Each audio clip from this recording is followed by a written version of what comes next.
Welcome to Layer the Alchemist, where we discuss all things heavy metal and hard rock.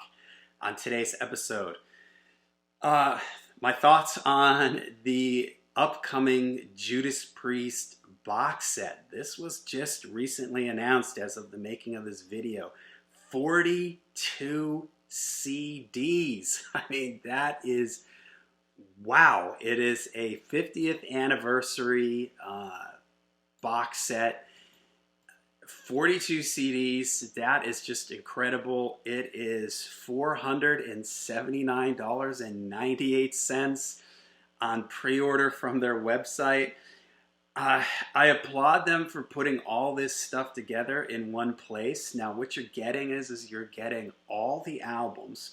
You're also getting Rock-A-Rolla and Sad Wings of Destiny. If you go back to my video on gosh, what the heck was the I don't remember what the topic was, but I was talking about bootlegs and unauthorized recordings. I was mentioning how the first two Judas Priest albums, for what seemed like forever, were owned by the label that they were on at that time, Gold Records, and that's why these albums never appeared when Judas Priest would do remasters and stuff like that.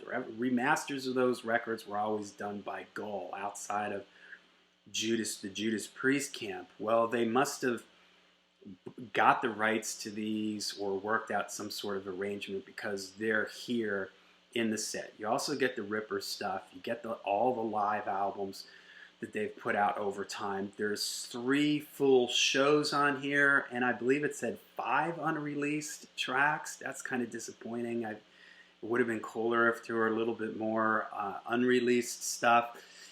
And there's a bunch of other things in it. There's signed pictures. There's some British Steel, like I don't know, the Blade replica thing. There's other, posters and stuff like that inside it.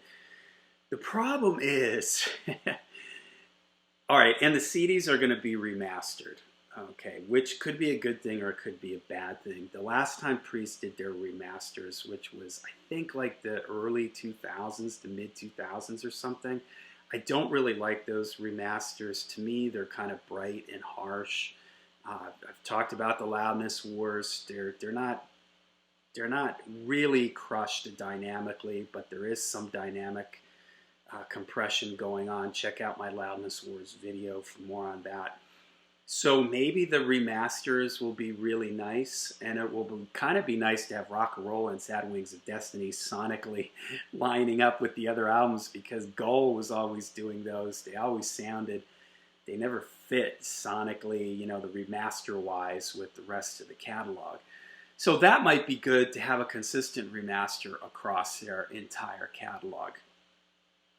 But that could certainly go awry, and it could just be yet another casualty of the Loudness Wars turned into another mess.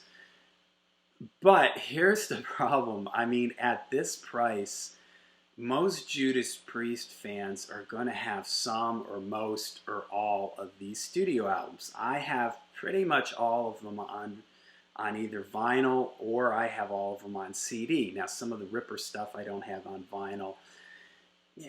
I would like to see, maybe there's no talk about a vinyl box, probably because the vinyl box would be pushing over $1,000, which would just be like, holy moly, that would just be crazy, and it would be, instead of 42 albums you'd have to spread some of these across doubles. You'd be way above like 50 records. Just be crazy. But I don't know if they're going to be releasing this stuff separately. So maybe, it would be cool for them to do vinyl reissues of the Ripper era stuff. That's something that I would be behind. But the problem is I've got this stuff either on vinyl. I have the original CD pressings, which aren't dynamically crushed. I have a bunch of the remasters, which I don't really listen to anymore because I went out and rebought the original CDs. So for somebody like me, man, I'm not going to spend close to $500 for 3 live shows and 5 unreleased tracks and whatever, like posters and other little tidbits are inside the box. It's not worth it. And I guess there's hardcore collectors out there that will want this. But man, I would have rather have seen them, maybe they could have done something. When you do these massive box sets, to me, you either got to do what Black Sabbath is doing, which is you're going album by album. Now, Priest has too many albums to do that. It would take forever to do that. But maybe if they wanted to do it with some of the classic albums, you put out a box that's got a live show that maybe has studio outtakes, a bunch of kind of like what Black Sabbath is doing with their box set series. That's a way to get me to buy the album again because it has enough new stuff or live stuff or unheard stuff in it that I'm buying the box set, those Sabbath box sets for that stuff. Although I do like the remasters on those Sabbath box sets. Check out my video with Darren about that.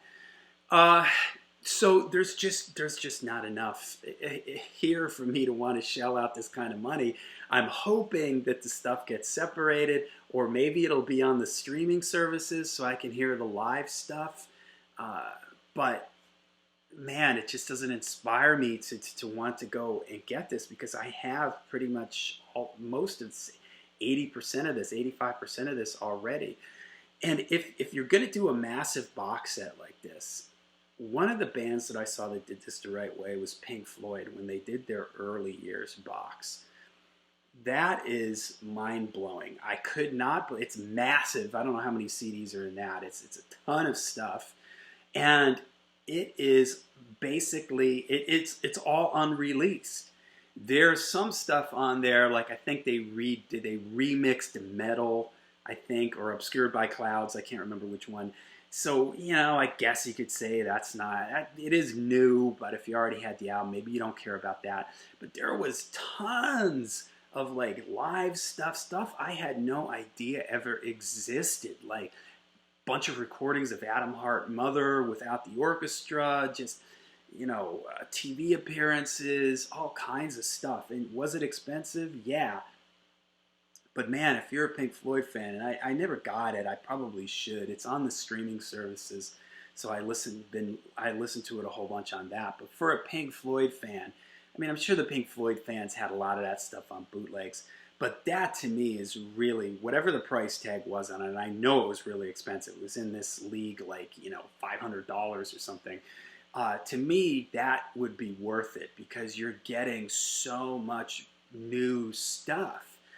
And, and I understand that not every band is in a position to release, a box that big with that much undiscovered stuff. But I was just shocked at how much stuff there was that Floyd was able to find. So I wish that more bands would do stuff like that, where they would just get together all the radio broadcasts, all the, TV appearances, all the studio outtakes, just grab everything you can, put it together in a box, and there's enough hardcore fans that they would pay for that. If this was like the Pink Floyd thing, with all kinds of live performances and basically no studio albums in it, I'd probably be all over it. I would want to spend this amount of money for this. Priest is one of my favorite bands, but as it stands right now, man, I don't see myself buying this. But all right, there you go. My thoughts on the upcoming Judas Priest box set. I mean, let me know down in the description down below if you're somebody that thinks they, or, is planning on buying this. Let me know what your thoughts are with these massive box sets like this. Are you somebody that, are you into this type of thing? These big box sets for big money. Let me know in the description down below what you guys think and your thoughts on this Priest box and if you're going to buy it, all right? Let me know down below. Till we see you next time, make sure you stay heavy, stay metal.